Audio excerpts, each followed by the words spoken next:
Hello and welcome to the Queber channel. I am Jason, your host.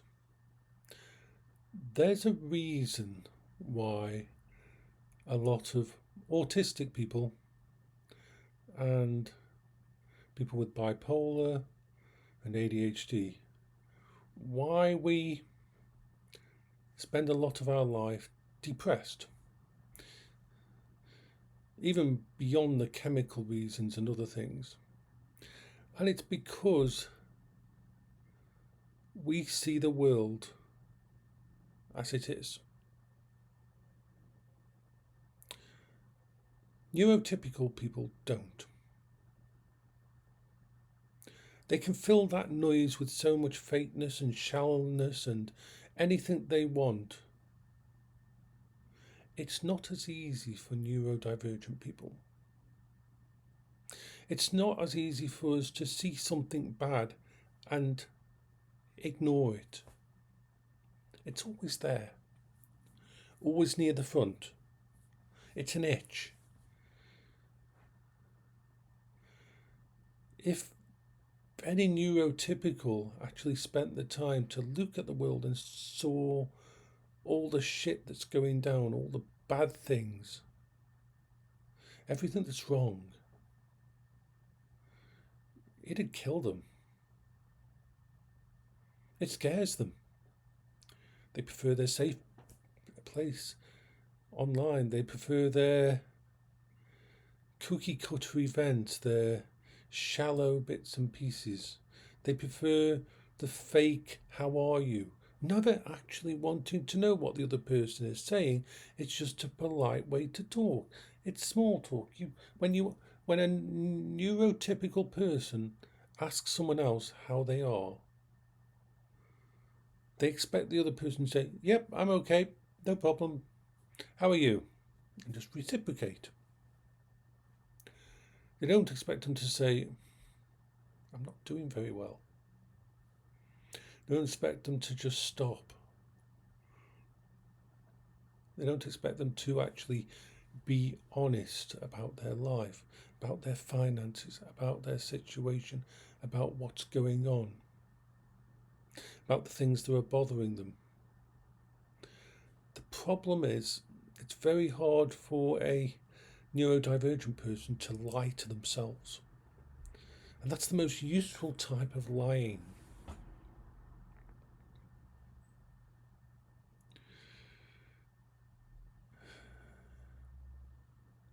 It's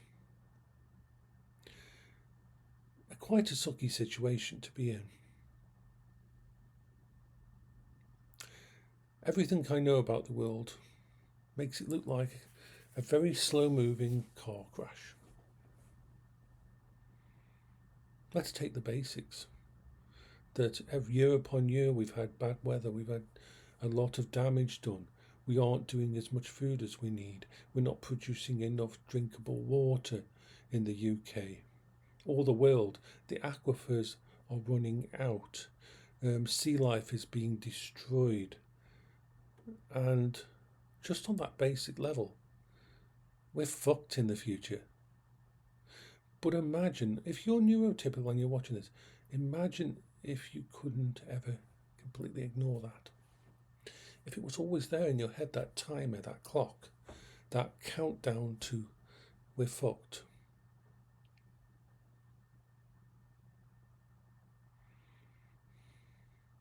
If you saw all the crime and the lack of punishment, if you saw the degradation of your country's identity, if you saw all the rapes, all the paedophiles, all the situations that don't get solved,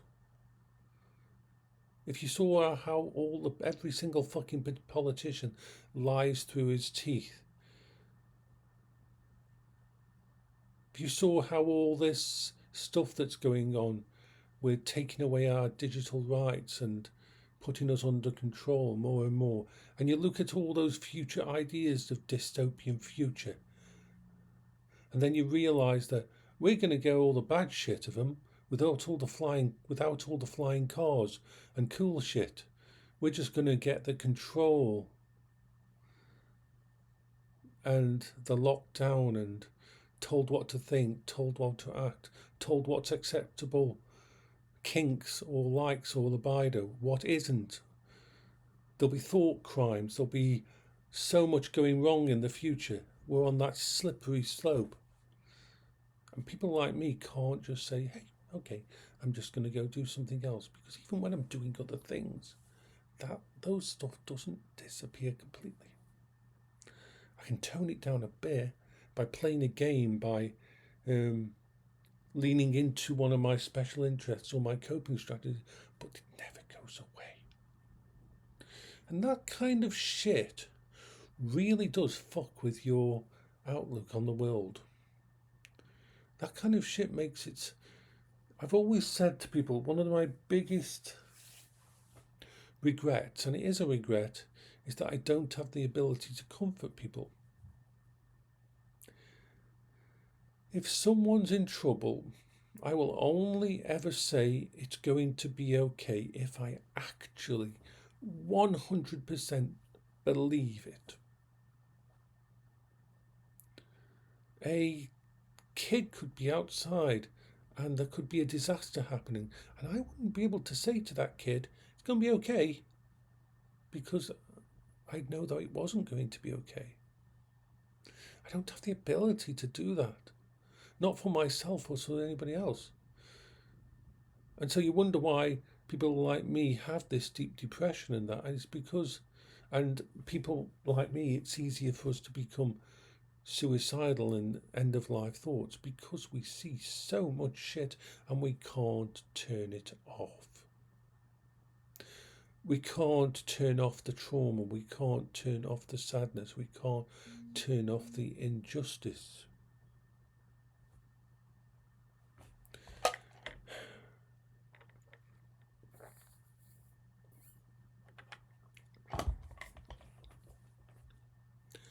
I really, really wish I could lie. I really, really wish that I could just live like some people do.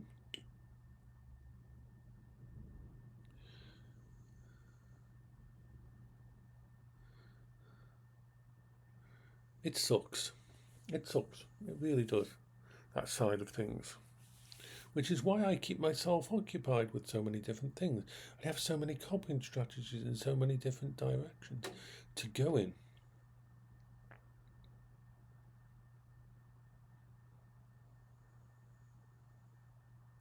Appreciate the good things in your life. Look after those that matter to you. Because at the end of the year, everybody thinks, oh, next year will be better. But if you'll look at our local past and even the world past, really every year since about 2018, 2019, or even the 2000s, I've been on a downward slope very slowly.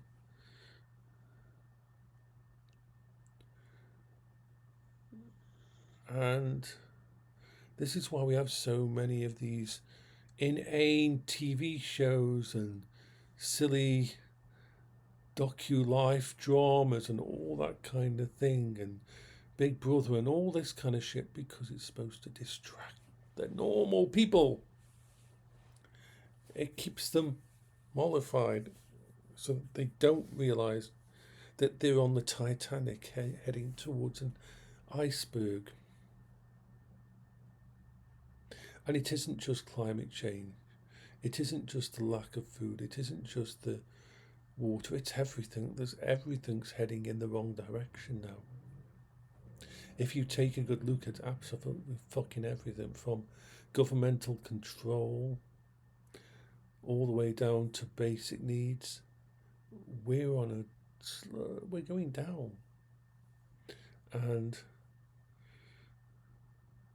the most egocentric thing that we all try to think is that, oh, our civilization can't fail. We are so close to failure. We are. If you look at the metrics and you look at how things are going, I'll be surprised if we don't all turn into a fucking complete dystopian, dead civilization in the next 100 years.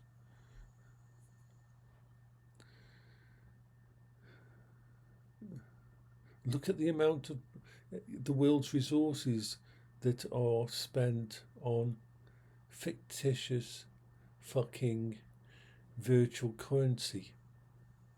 Look at the amount of the world's resources being burned through at a ludicrous rate for a dead end of AI.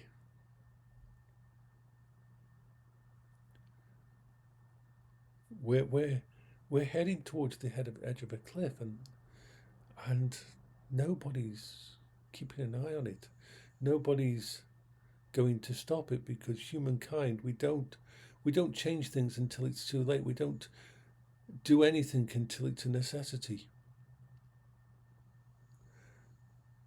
And it's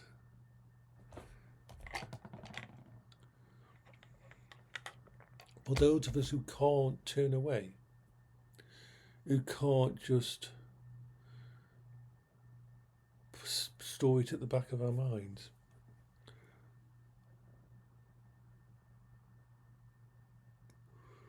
You wonder why we get upset and depressed when we look at life, and why we retreat to computer games and things that make sense when the world doesn't make any sense. This is Jason for the Queber channel. I hope you're all having a good day.